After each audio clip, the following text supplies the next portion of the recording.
The next points we'll be listening from.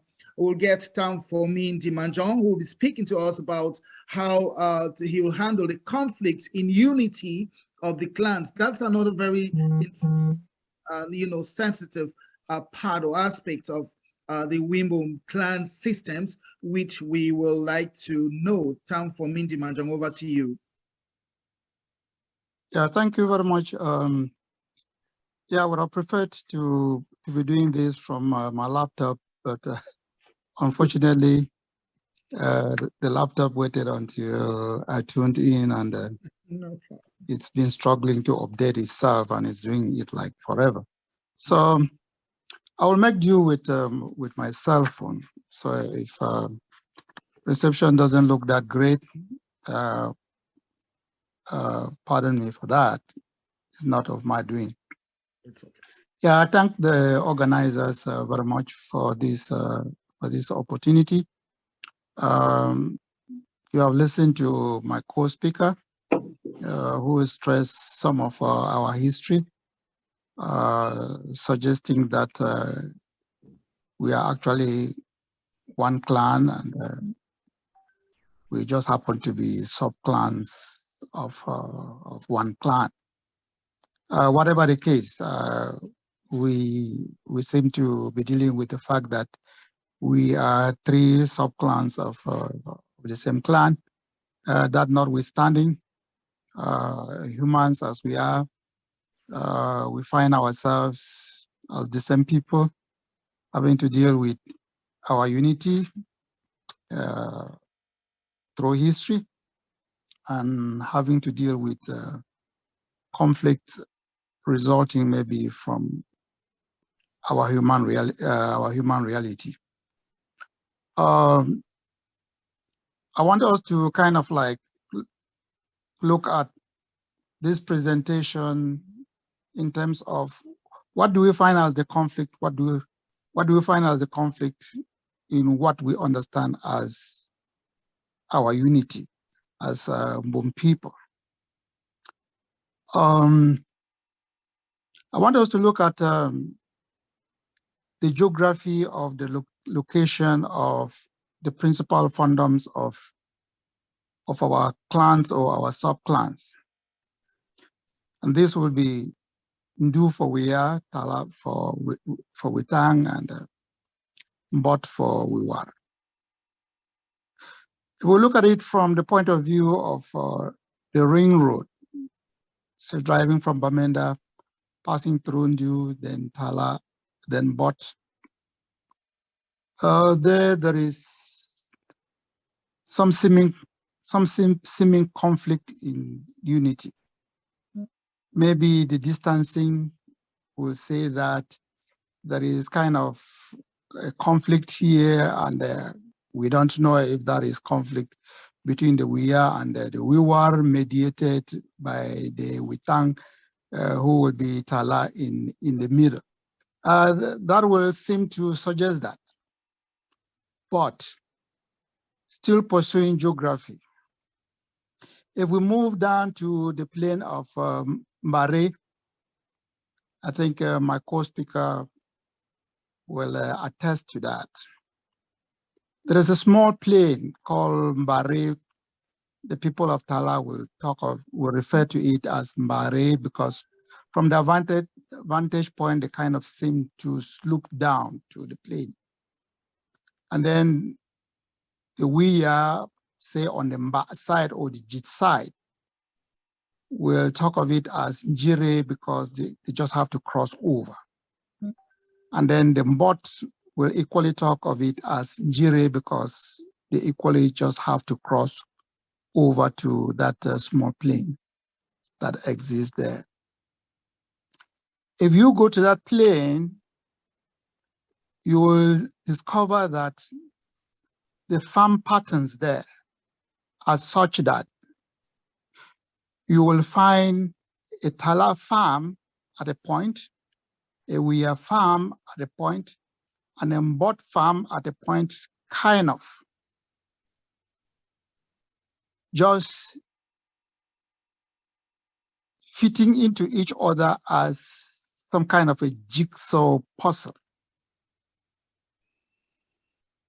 And by that, we are saying that, I mean, this kind of denotes that the idea of historical conflict cannot be ascertained by Mbare Plain and how our farms were delineated, or the farms are delineated there between Tala, Ndu, and Bat.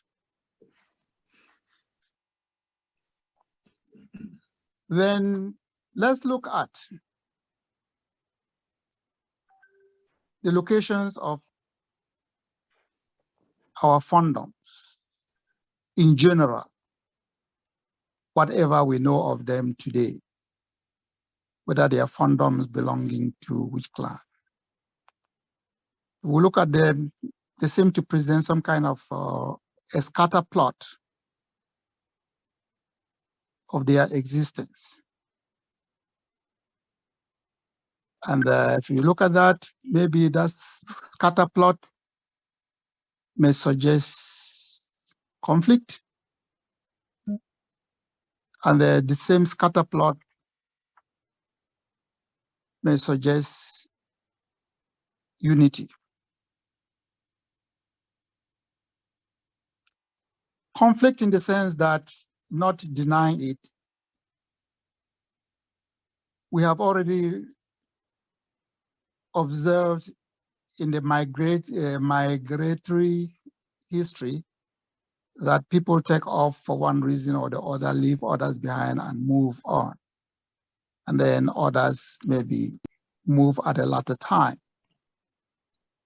And then when they were settled, you will find that either for one reason or the other, succession, the denial thereof, resulting conflict therefrom, could cause other people to migrate.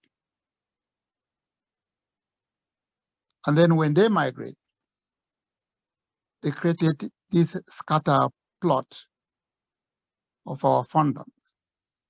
And in the scatter plot of the fondoms, we can say that the conflict, as might have caused one group to move or one family to move and begin life elsewhere, ends up with that family, that group, establishing life elsewhere next to some other family, which may be sub off the family from which they are moving. We consider the clans as sub-clans. And in that regard, we are saying that if there is any amicability in where they get settled, it is the result of the recognition of some kind of established brotherhood that existed in our people. For example, we may want to ask how the Kup left maybe Tala to be where they are located. Yeah, they seem to be located behind Wiwar line. Was it because they were captured by the Wiwar and placed there? No. The most certainly when they're out of their own volition and they settled there and they were welcomed by the Wiwar that were there, most likely, because there's no recorded history of war that allows for them to have fought their way in to settle there. Same for Sina. Sina is a small town village, Fondom. Look at its location next to Sop. And if they must come back to Talat, they must have to pass either through Wiwar by way of Sop and Tumbo, or they will have to pass through Wia by way of Ngvu, Jimkang, Ndu itself, and eventually to Tala. So whatever must have moved them there, if there was conflict in terms of their immediate, they lived there kind of in harmony with those they met there, maybe in recognition of the brotherhood that existed with the clan,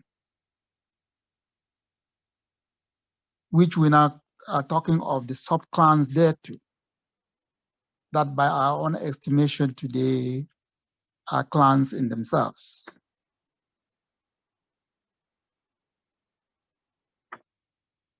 The uncontested lesson of the Wia clan,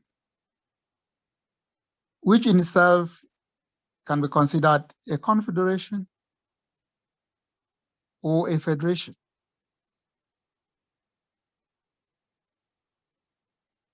The Wia clan is a confederation or a federation because it is made up of the Wia proper. It's also made up of the Wingang. And the Wingang of the Wia and Jimkang and Sen. It is also made up of the Winyar, and the Winyar of the Wia are the Mbibgo and the Wuwu, who in our introductory presentation were said to be more Witang than Wia. They are also made up of the Wingu, and the Wingu are the people of Mangu, Njila, and Ngulu. So here we are saying that they have become part of the Wia clan not by conquest. Yeah, some colonial arrangement does play into that. But we're saying that whatever resulted in their being where they are, there is no history of real conflict that we can say, okay, these people were conquered by this, that's why they are here. Or that's why they became part of the Wia. There is no such history. And the reason as to why it is good for us to continue to know our history, because people sometimes want to treat it as a secret, as a thing that people shouldn't talk about for whatever reason. Well, when people don't talk about it, people tend to come out with their own understanding of what they don't know. And sometimes that understanding of what we don't know could result in conflict. Some of the listeners here might be old enough to have heard of the conflict that emerged between the Winyar of Mbibgo and Wowo versus the Wia of Ndu. That could have been the result of a misunderstanding of how the Winyar of Mbibgo and Wowo became part of the Wia clan or sub-clan of the Wimbum clan. Yeah, I think that ended up with no winners and no losers. But like I said, it is just the misunderstanding of the history of how it came about that could have resulted in that conflict. So if people had understood that nobody was another person's conquest, then there wouldn't have been that conflict, and things would have been treated without the seeming conflict that was there.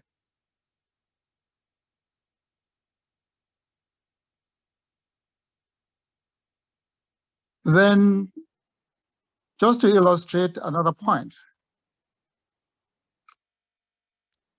the people of the Fondom of Ngwangri actually are of Witang origin. Yeah, when I say that, people will say, oh, they will come. Yeah, they will want to come after me. Yeah, go and just ask the people that know in the village, and they will be able to tell that story. When people used to drive on the ring road from Sendu to Kambe, and you got to around the Mbot Fons Palace, that ring road passed in between two trees, what we mistakenly or rightly refer to as two fig trees. I don't know if they are really fig trees, but that's the type of name that we give to them. The type of tree that was recently cut in the Ndu market and raised some dust. Well, we do call those fig trees. I don't know if they are really fig trees, but the ring road around the Mbot Fons Palace used to pass in between two fig trees. And those two fig trees, I think one of them had to do with Ngwangri, and the other had to do with Tala by the landlord, whose landlord authority stretches over much of Kumatala. Is the Bongwa landlord, whose land at the time stretched up to around the present Mbot Palace, and then the Ngwangri land stretched from around the Mbot Palace to wherever its present dimension at the other ends. So we talk of Mbirbo as Birbo as the place for where the Wiwar originated. Actually, Mbirbo will not be where the present palace is. Remove this. Remove it. It's not shining, not so. Sorry. Oh. So when the people of Tala say we are going to Jirbo, it means they are going to Lower Mbot.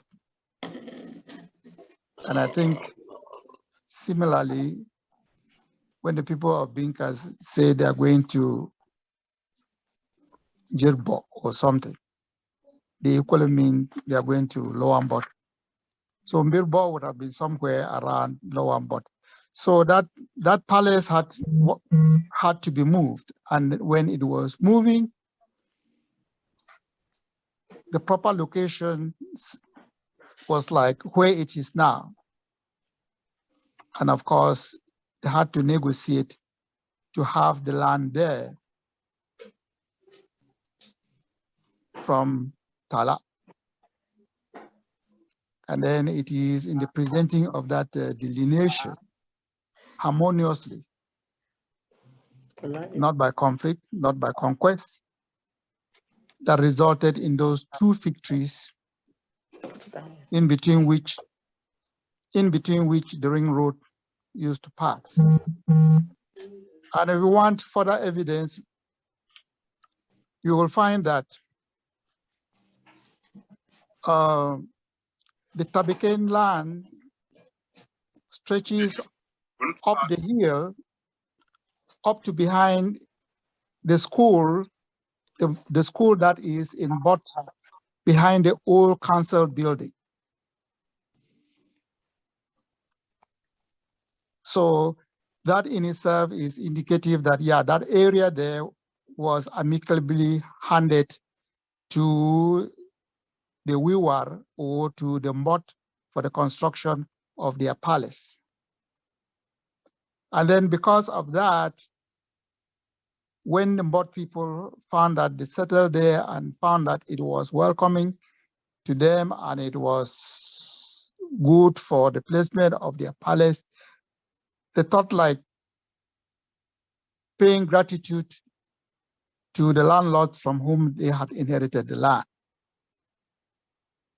And Nwangri was one of such landlords, who probably was like a sub-chief at the time. And then the fund on board, in gratitude, wanted to make him a full fund, did make him a full fund. And then when the fund of Nwangri went to present his newly acquired fund authority to his father, the fund of Tala, something went wrong. And then he left with a disagreement with his father, the fund of Tala, and reported back to the fund of Mbot. And then the fund of Mbot, of course, told him that, well, I already made you fund. If your father didn't welcome that, I don't know how else to do it. I can't take it back. So you are fund, and you can keep that. So he kept it. And since his father at the time was in disagreement with him, then the fund of Mbot recognized him as fund. And that's probably how Nwangri became part of the Wiwar. Yeah, nobody is here saying that the people of Talau would go wrestling to reclaim Nwangri. Yeah, because we are the same people, same family, just subs of one.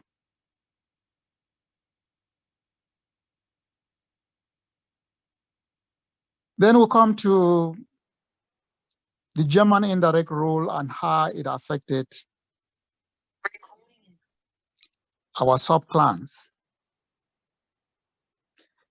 Yeah, the Germans introduced their indirect rule, and in that indirect rule, they were haphazard in how they were apportioning who was in charge of what. They didn't know about our clan or sub-clans. And so they just made people, and then they would say, okay, you will be in charge of this, you exercise authority over this. For example, the fund of sub was given control over Sina, and nobody asked, the Germans didn't ask to know if Sina belonged to Wiwar, as to be under the control of the fund of sub or whatever. But they were so assigned for the colonial tax purpose. And there were other examples around that allowed for that. Well, this did create some conflict, but none of such conflicts rose to open warfare. And then the English were gone. The Germans were gone, and then the English came with their own experiment of the indirect rule, which they use the native authority system to go about it. They were the ones that took the time to at least understand that there were sub-clans, or there were 3 clans. And so they initially made the native authority areas in respect of the existing clans. There was a native authority area for the Wia, a native authority area for the Witang on the Tala, and a native authority area for the Wiwar on the Mbot. And then with time, they considered pulling all of these together because they claimed they were one people, Wimbum people, and then they wanted to create the Nkambe Native Authority area of all three. Yeah, that resulted maybe in some disagreements as to who was supposed to be the lead in the Native Authority area, but none of that resulted in open warfare.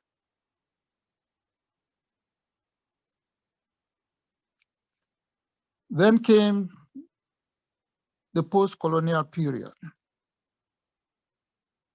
which will be the period beginning from 1961. But previous to that,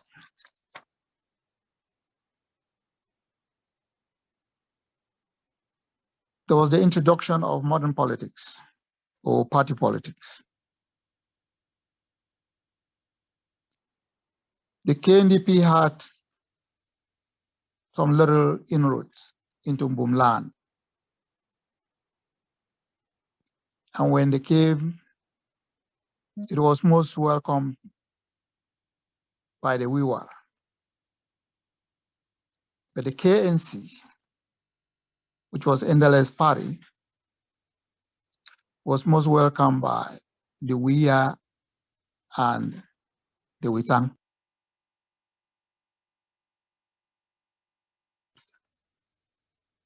And then during the election period, say in the 1957 election, it so happened that those who made the elections or those who won the elections happened to have been Etingala, Wia, and Jetinze Witang. And then the KNDP, which was not a well-known party in the locale, didn't quite make it. So Nsakwa didn't, PN Nsakwa didn't make it. So that created some stir and there's some resentment because the Wia seemed represented, the Witang seemed represented, and then the Wiwa didn't seem represented. And then there was now the election of 1959, which coincided with the period when the English had again had an amalgamation of their previous native authority area into the Nkambe area into the Nkambe native authority area.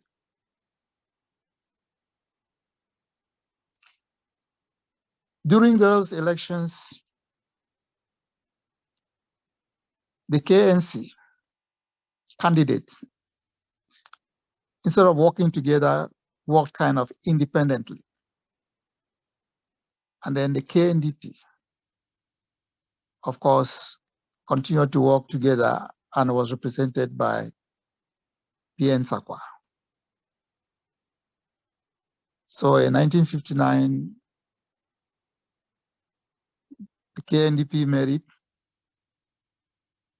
in terms of winning the elections because Sakwa emerged majority vote, seconded by Getinze, and then followed down the line by Etingala and J. Nsami. So because the votes were divided in between J. Nsami, Etingala, and Jetinze, Sakwa won the majority vote.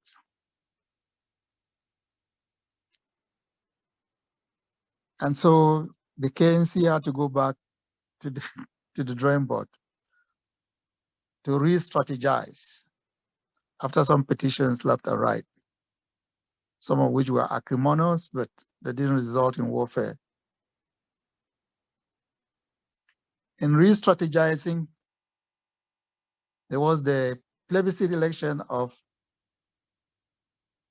1961.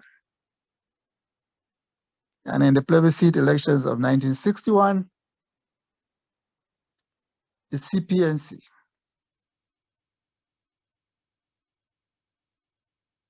won the majority vote, the majority Wimbum votes, and then the majority votes in all of the then Kambe division. Because of that, S.N. Tamfu went to the West Cameroon House, so did J.N. Same. And then because the KNDP became the overall winner in the Southern Cameroons, which became West Cameroon, S.N. Sakwa got his ticket to go to the Federal House. That seemed to have settled things. Everybody seemed represented. Everybody seemed fine. But then there was the introduction of the one-party system. And when the one-party system was introduced, it coincided with the abolition of the West Cameroon House of Assembly and the West Cameroon government.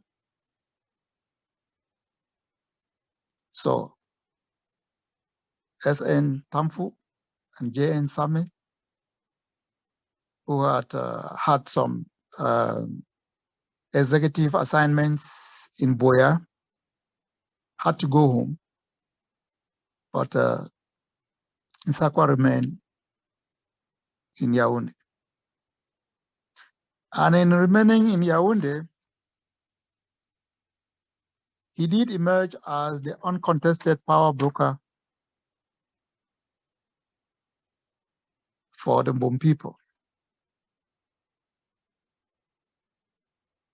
alongside which was his strange look of the concept of unity in diversity, which we can see in terms of how things were managed, his suppression of what they all drove through. They would drive through what was then the Western province, or what today may be the West region or the Western region. And then you will see those villages that were like subdivisions.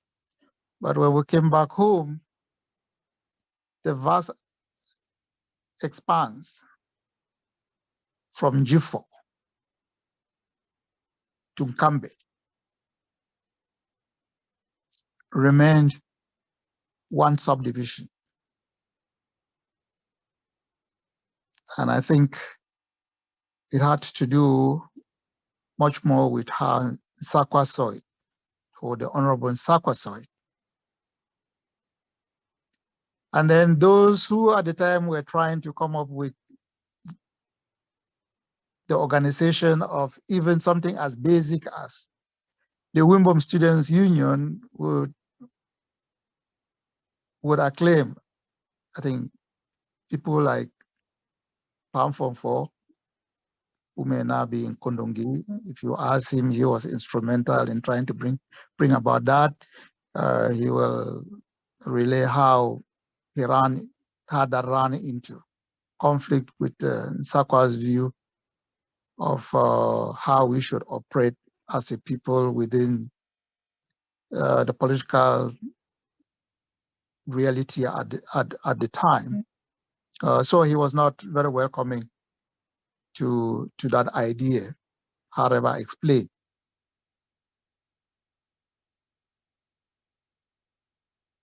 But then you will discover that there were some political realities as at the time that despite the seeming conflicts that our people seem to have experienced. There were other realities that probably would have made things kind of acrimonious to the extent of blowing up, but they never did. Take, for example, the Honorable P.N. Sakwa used to be the only representative from Kambe Division into the National House of Assembly in Yaoundé.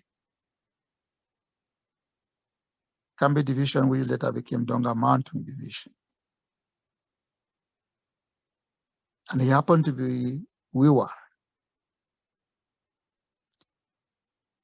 And then when it came time to increase that representation to 2, maybe with Sakwa's instrumentality, the next person to join him in Yaoundé was the Honorable D.S. Njini, who incidentally too was Wiwa.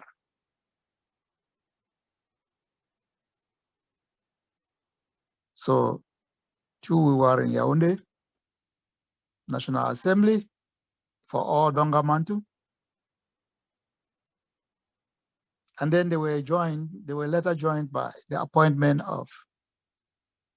of Dr. S.N. Gui as Vice Minister of Agriculture. He too, Wiwa. Well, maybe people kind of talked about this in the privacies of their houses. Oh, how that was unfair, how that was how that was whatever. Yeah, but there was nothing kind of like open warfare about it or open contest about it. So those of us growing up never heard of it, never knew of it. It looked like everything was okay. Then at some point, the other parties in Donga Mantung were clamoring to be represented too. So DS Engineer was withdrawn, and I think the Honorable Buinda went in to join Sakwa in the National Assembly. And then the multi-list system came under the one-party state. This time, the CPDF. In the multi-list system, it also happened that in the first go at it, the lineup seemed to have rehashed the old KNDP versus CPNC memories, because the list on one side had as principal elements the SN Tamfu, Tikwala, who all had deputized in the CPNC of old. And then principal at the other end was PN Sakwa. So again, it was like replaying the KNDP versus CPNC game. And in that, the CPNC seemed to have won, because the list of SN Tamfu and Tikwala won over the list of Pin Sakwa and Pabuni. Yeah, it is that development that coincided with the emergence of organize clan organizations. Well, maybe people felt like blowing up some steam by creating some distractions in terms of clan organization or things like that. If people felt challenged or disappointed in the result of the elections, they needed to find something to preoccupy themselves. And so they came out, or incidentally or coincidentally, they emerged organized clan organizations. So the history of clan organizations seem to have fallen at about the same time, when this multi-party list of the one-party system provided the results of the old CPNC defeating the old KNDP. Then the multi-party system came with the CPDM versus the SDF. And then up till now, our politics, as we find, does provide for us some rumbles with regards to the elements representing thereof that are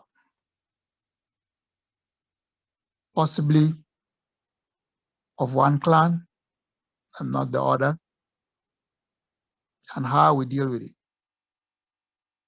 But honestly, we seem to keep that under check in some ways. And we have been able to manage to remain the Wimbum people we are, despite the rumbles that may be in those realities. At one point, SDF, CPDM politics, yeah. At one point, Honorable Awudu, Nkambe Division, or Nkambe Subdivision, Honorable Tansa, Fundu Subdivision, Honorable Tansa, Wia, Honorable Awudu, Wiwar, Witang absent. And then in the next go, Honorable Awudu, Kambe Subdivision, Honorable Estangala,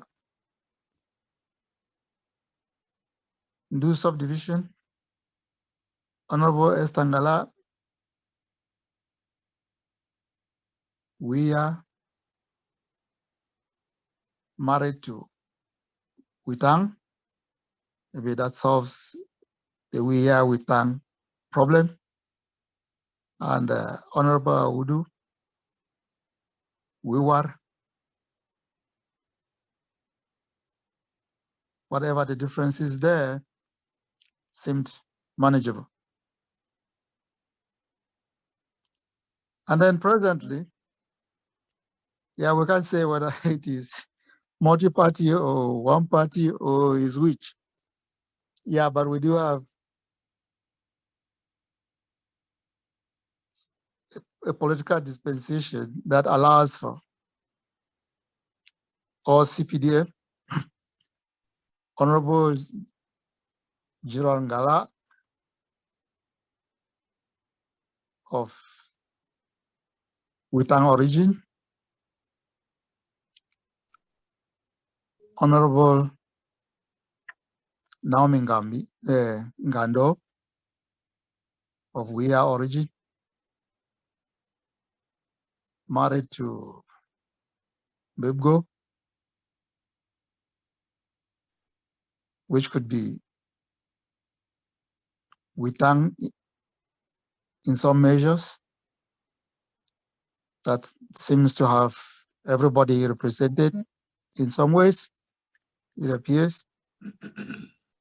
And whether other people feel very comfortable or do not feel very comfortable, we are saying that we don't have instances where people are saying protesting or threatening or doing whatever because of these political realities.